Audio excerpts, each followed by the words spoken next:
নমস্কার বন্ধুরা, আমি ডক্টর মানস দাস। সবাইকে আমার ইউটিউব চ্যানেলের পক্ষ থেকে স্বাগত জানাই। আজকে আলোচনা করব কমন একটি রোগ সমস্যা নিয়ে, যেটা ছুলি বা ছিলতি নামে আমরা সবাই পরিচিত এবং যেটাকে মেডিকেল টার্মে বলা হয়ে থাকে পিটিয়াসিস ভার্সিকুলা বা টিনিয়া ভার্সিকুলা। আজকের এই ছিলি বা ছুলতির জন্য সবচেয়ে কার্যকারী হোমিওপ্যাথি মেডিসিন সম্বন্ধে আজকে আলোচনা করব। যদি আপনারা চ্যানেলে নতুন হয়ে থাকেন তাহলে চ্যানেলটি সাবস্ক্রাইব করে নেবেন এবং পাশে থাকা বেল আইকনটি প্রেস করতে ভুলবেন না। আর যেনারা আগের থেকে চ্যানেলটি সাবস্ক্রাইব করে রেখেছেন তাদেরকে অসংখ্য ধন্যবাদ। যেনারা ছুলি বা ছিলতি রোগে ভুগছেন তাদের জন্য আজকের এই ভিডিওটি খুব ইনফরমেটিভ হতে চলেছে। ভিডিওটি স্কিপ না করে সম্পূর্ণ দেখার অনুরোধ রইল।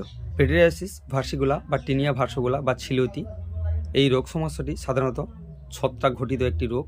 আমাদের স্কিনের উপর এক প্রকার ছত্রাক থাকে, যেটাকে আমরা মেলাসিজিয়া ভাইরাস বলতে পারি বা যেটাকে মেলাসিজিয়া ভাইরাসও বলা হয়ে থাকে। যদি আমাদের কোনো কারণে শরীরে ইমিউনিটি পাওয়ার কমে যায় বা শরীর থেকে বেশি মাত্রায় যদি সোডিয়াম ঘামের সঙ্গে নির্গত হতে থাকে, তাহলে এই রকম রোগ প্রবলেমগুলো আমাদের শরীরে আসতে পারে। এই ছুলি রোগটি একটি স্কিন ডিজিজ বা চর্মরোগ। এই ছুলি বা ছিলতি বিভিন্ন ব্যক্তির ক্ষেত্রে আলাদা আলাদা আকার, আয়তন বা লক্ষণ দেখা দিতে পারে এবং এদের কালারও আলাদা রঙের হয়ে থাকে।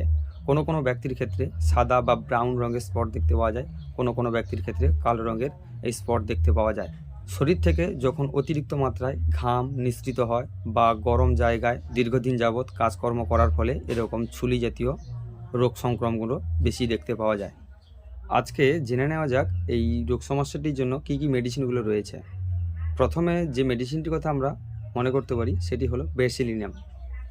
ডক্টর বার্নেট বলেছেন, যদি কোনো রোগের সঠিক লক্ষণ বা কারণ না খুঁজে পাওয়া যায় সেই সমস্ত ক্ষেত্রে ব্যাসিলিনাম মেডিসিনটিকে ব্যবহার করা যেতে পারে। এই ব্যাসিলিনাম মেডিসিনটিকে 30 এবং 200 পটেন্সিতে আমরা ব্যবহার করতে পারি। বাচ্চাদের ক্ষেত্রে 30 পটেন্সি এবং বড়দের ক্ষেত্রে 200 পটেন্সি ব্যবহার করা যেতে পারে। এই মেডিসিনটিকে মাসে এক টাইম 2 ফোঁটা করে 1 চামচ জলে খেতে হবে। বিশেষত মনে রাখতে হবে এই মেডিসিনটি মাসে একবারের থেকে বেশি ব্যবহার করা যাবে না। এছাড়াও সেকেন্ড পজিশন যে মেডিসিনটির কথা আমরা বলবো সেটি হলো সিপিয়া। সিপিয়ার কয়েকটি রোগ লক্ষণ রয়েছে, সেগুলি হচ্ছে গায়ে যে পজিশনগুলোতে এই ছুলি বা ছিলতির সমস্যাগুলো থাকবে সেগুলোতে হালকা চুলকানি থাকবে। এছাড়াও ঘাম অতিরিক্ত মাত্রায় যেতে থাকবে এবং এই ঘামের গ্যাস খানিকটা দুর্গন্ধ টাইপের থাকবে। এই সিপিয়া মেডিসিনটিকে আমরা 30 পটেন্সি নিয়ে বা 30 শক্তি নিয়ে আমরা সারাদিনে এক টাইম করে 1 চামচ জলে 2 ফোঁটা ফেলে খেতে পারি। এরপরে আরেকটি বিশেষ উল্লেখযোগ্য মেডিসিনের কথা বলবো, সেটি হলো টেলোরিয়াম। এই টেলোরিয়াম মেডিসিনটি 30 পটেন্সি নিয়ে আমরা সপ্তাহে 2 থেকে 3 টাইম পর্যন্ত 2 ফোঁটা করে 1 চামচ জলে দিয়ে আমরা নিতে পারি। এর সঙ্গে সঙ্গে আরেকটি অয়েন্টমেন্ট মেডিসিনের কথা বলবো, যেটাতে বাহ্যিক প্রয়োগ বা অয়েন্টমেন্ট হিসাবে আমরা ব্যবহার করতে পারি। যেটা ব্যবহার করলে গায়ের রং যেটা সাদা বা ধূসর রঙের হয়ে যায় সেটা স্বাভাবিক করতে ত্বকের রং আমরা এই অয়েল বুচি মেডিসিনটিকেও ব্যবহার করতে পারি। অয়েল বুচি সারাদিনে 2 থেকে 3 টাইম পর্যন্ত তুলো দিয়ে ওই ইফেক্টেড জায়গাগুলোতে লাগাতে পারি। নমস্কার বন্ধুরা, ভিডিওটি এই পর্যন্ত।